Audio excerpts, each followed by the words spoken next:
Ngayong araw, samahan nyo naman kaming mag-grocery dito sa may SM Hypermarket. Eto nga pala yung mga hindi namin nabili sa SNR. A Day in Our Life as a young married couple living in Pampanga. Hey guys, it's Mrs. Castro back again with another mini vlog.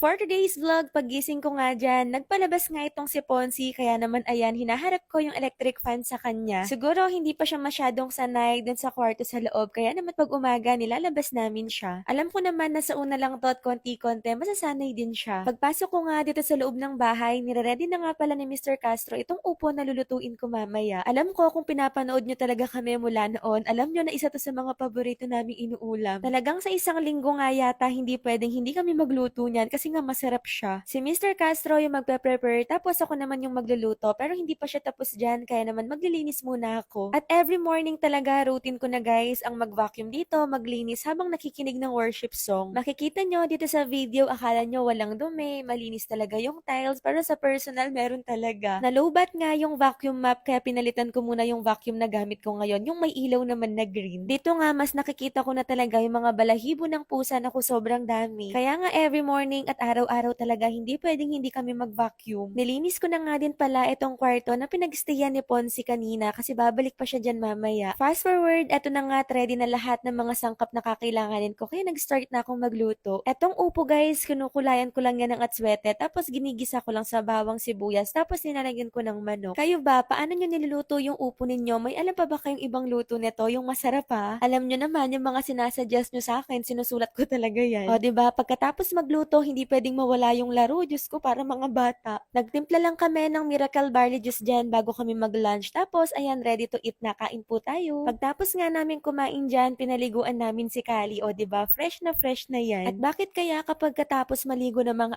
aso, sobrang hyper nila, no? Katulad niyan, tignan nyo si Kali after maligo, parang kiti-kiti, hindi talaga mapakali. Binibigyan ko nga siya ng toy dyan at ayan, hinagis ko, napansin ko tong si Tabi. Target lock na naman sa pagkain ni Kali, oh. Alam nyo na kung bakit nananaba talaga tong pusa na to. At ngayong araw nga pala, mag-grocery kami sa SM Hypermarket, kaya naman nagre-ready na ako ng damit dito para makaligo na. Naghahanap na nga lang ako ng presko at madaling isuot para hindi na rin ako magplancha. Binilisan ko na nga yung pagligo ko dyan para hindi na rin kami abutan ng ulan. Anyway, after kong maligo guys, eto nga pala yung ginagamit ko sa kilikili ko. Kilikili care reveal tayo. Alam nyo na to kung matagal na kayo nanonood sa akin. Gumagamit ako ng aloe vera gel from Lux Organics bago ko mag-apply or mag-spray ng Dionat. Nakaka-moisturize kasi to guys ng underarm tapos napaflatten or nababawasan yung mga chicken skin. Pag tumuyo na yon, mag-i-spray na ako ng papaya variant ko na Dionat. May extra brightening nga yan guys tapos alam nyo ba hindi pa yan nakakaitim ng kilikili. Kaya kung hindi nyo pa ito nasusubukan, itry nyo na. Nung matapos nga akong mag-ayos dyan, bumaba ako dito sa kwarto at tingnan nyo naman si Ponzi, napakasarap ng tulog sa kama. Halatang komportable na din siya dito sa bahay. Nung una kasi medyo takot pa rin talaga siya. Dahil siguro kung paano namin mahalin si Tabi, si Kali, si Amor, ganun din kay Ponzi. Anyway, tara, alis na tayo at isasama ko kayo sa SM Hypermarket sa pag-grocery namin. Alam ko, katulad ko kayo na ang pag-grocery ay isa sa mga therapeutic sa pakiramdam. Malapit lang naman kami dito, mga after ilang minutes lang, nakadating na din naman kami. Kita nyo naman yung kalangitan, medyo madilim at mukhang malakas yung ulan mamaya. At pagdating namin dito, kinuha agad namin yung mga dapat naming kunan na hindi namin nabili sa SNR. May mga bagay kasi na binibili namin sa SNR na wala dito sa Hyper, kaya nag-SNR grocery din kami. Tapos, vice versa, meron dito sa SM Hypermarket na wala sa SNR. Kayo guys, saan kayo madalas mag-grocery sa inyo? Ang problema ko lang talaga dito sa SM Hypermarket, may sariling buhay itong mga cart nila. Kaya tawang-tawa talaga kami ni Mr. Castro dyan kasi tinutulak namin na pupunta sa ibang direksyon. Nakalimutan nga naming bumili ng sabong pangligo nung nag-SNR kami, kaya ayan, dito na lang namin binili. Tapos, nag-ikot-ikot pa kami kasi sa totoo lang, hindi talaga kami naglistahan dito. Hindi naman din ganun karami yung bibilhin namin dito, kaya nag-green basket na lang din kami. O diba, wag kayo, ang galing ng transition na yon. Kung nakita nyo lang yung behind the scene nun guys, itatayo namin yung cellphone, tas babalikan ulit. Kung alam nyo lang dati, nahihiya kaming mag-vlog sa public, paano ba naman itong kasama ko kasi napaka-introvert, napaka-mahiyain. Buti nga ngayon, medyo hindi na't nababawasan na, napapasunod na sa akin. At buti na lang talaga may stock ng Yakult dito sa Hyper, minsan kasi wala. Hindi ko alam kung ako lang, pero mas gusto ko talaga yung lasa ng Yakult sa Delight. At sakto, meron na ring nakitang yogurt si Mr. Castro dito, kaya naman naman ayan, kumuha na rin siya. Nakakita na rin kami ng Sylvanas dito kaya kumuha na rin kami ng isang box. Nung feeling namin okay na lahat ng kailangang bilhin, nagbayad na rin kami sa cashier para makauwi na. Kaso nasilip ko yung master siomay dito kaya sabi ko mag-siomay muna kami. Nakakamiss yung siomay rice, no? Yan talaga yung sumalba sa akin nung college days. At hindi pa ako nakontento, bumili pa ako dyan ng fried noodles. Naku, sobrang sarap kumain. Dinala ko na nga lang yan dito sa sasakyan kasi nga medyo late na din para makauwi na rin kami at kinain ko na lang dito. Habang si Mr. Castro naman nag-withdraw muna dun sa BDO na malapit dito sa Hyper. At sobrang dilim na ng kalangitan guys, babagsak na yung malakas na ulan at sakto pag uwi namin dun palang umulan. O siya, bibitinin ko muna kayo for today's vlog. Ayun lang muna. Thank you for watching. See you on my next one. Bye! Mwah!